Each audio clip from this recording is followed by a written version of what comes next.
My name is Chen. I'm 15 now, but this happened when I was 10. Back then, we lived in a small town in Manitoba, Canada. It was a Sunday night in the middle of winter. My parents were at a gender reveal party for their friends, and my brother and I stayed home. They'd said it would be boring for us. After playing outside with my neighbor, I came back in and decided to go to my room. It was big enough for the both of us, though my bed was on one side and my brother slept in the corner with his mattress on the floor. We weren't rich. My brother didn't mind sharing a room, but he hated sharing a bed.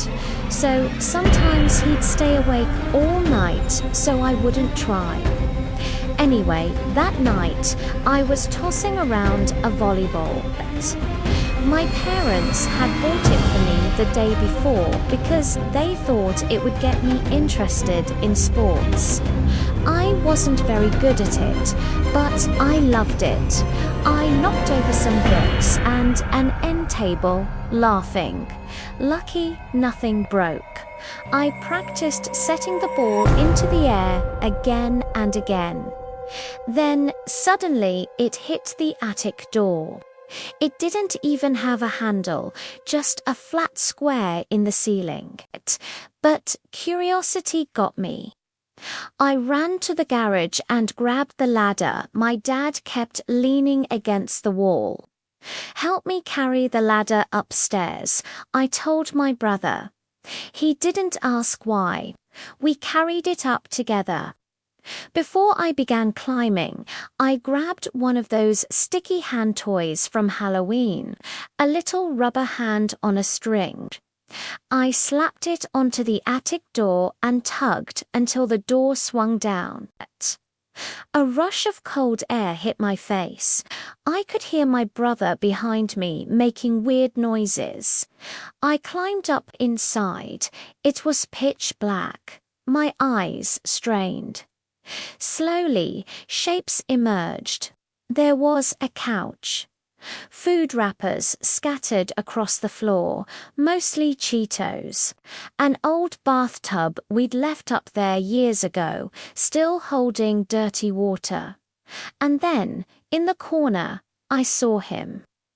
A man, late 50s, balding. His teeth were rotting. I couldn't see his eyes, but I could tell he was staring at me. I froze, then screamed and scrambled backward toward the ladder. I don't remember how far down I was, but I was close to the floor. He lunged. I was only 4 steps from the bottom, but I didn't wait. I jumped. "Run!" I shouted to my brother. We bolted out of the house and across the yard to our neighbor's door, pounding until they opened. Shaking, I told them everything. They let us in and called the police. Officers arrived and shone a bright light into the attic, but he was gone. Our neighbor called my parents and they rushed home. They must have called the police too, because 2 officers came to question us. They asked what he looked like. I gave every detail. Then they asked if I knew who he was. I shook my head. The officer sighed.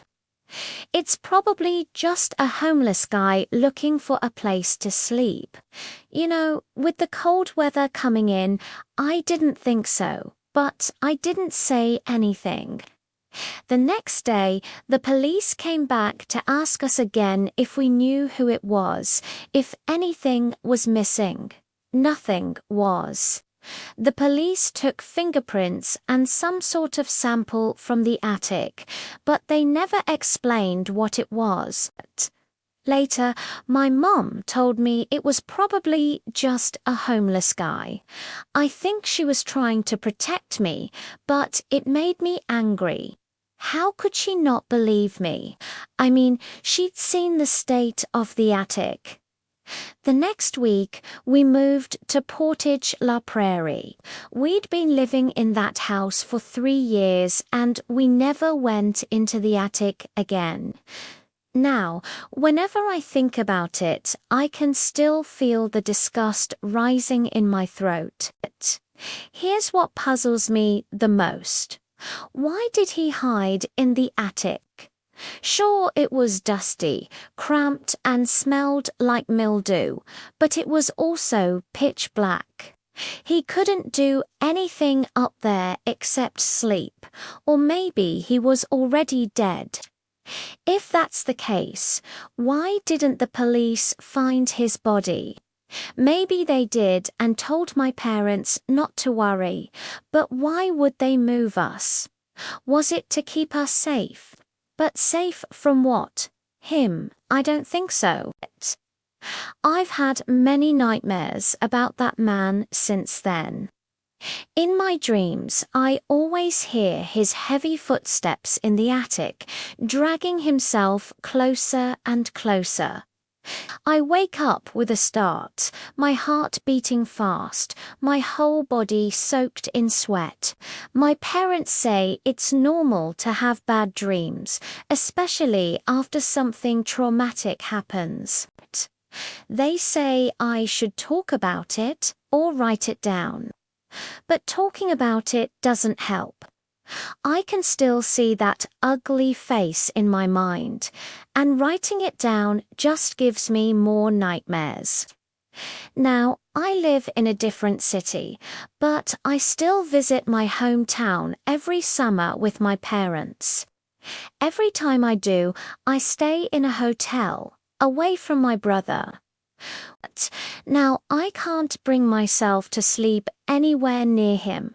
Sometimes I think it's silly. It's just a nightmare, Chen, but I can't help it. That attic is in my memories forever. One time, 5 years after we moved, I decided to check it out again. We rented a house on the same street. We went to see if the new owners had cleaned it up. My brother wanted to come I told him no. I needed to go alone. On the way, I stopped by the house. No lights were on inside. It looked just the same as I remembered. The paint was chipping, the lawn overgrown. I walked up to the porch and knocked on the door. A young woman opened it. She smiled politely. "Can I help you?" "I just wanted to ask if you've been in the attic." I said, Yeah, a couple times." "Why?" "Oh, no reason." What if they'd fixed it? What if it was no longer the dark, dusty place I remembered? I felt empty inside.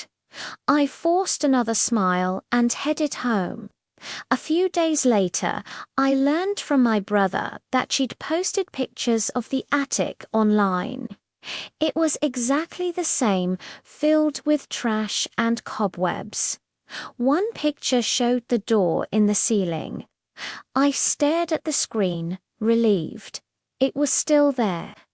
I wondered if anyone else had seen him. I mean, he didn't seem to mind if I went up there. Did he like visitors? How long had he been up there? Had he always been there? I haven't been back to that house in 2 years, but soon it'll be summer again and I'll have to face my fear. I'll have to look at the house where my childhood ended. This summer, I won't tell my parents where I'm going. I'm gonna go check the attic again, but this time I'm going alone. I need to know, is he still there? Has he been waiting for me? What if he comes out when I climb through the door? What if he wants to come with me? I shiver just thinking about it. Well, this is the end of my story. Do you know a scary story? Well, tell it to me in the comments.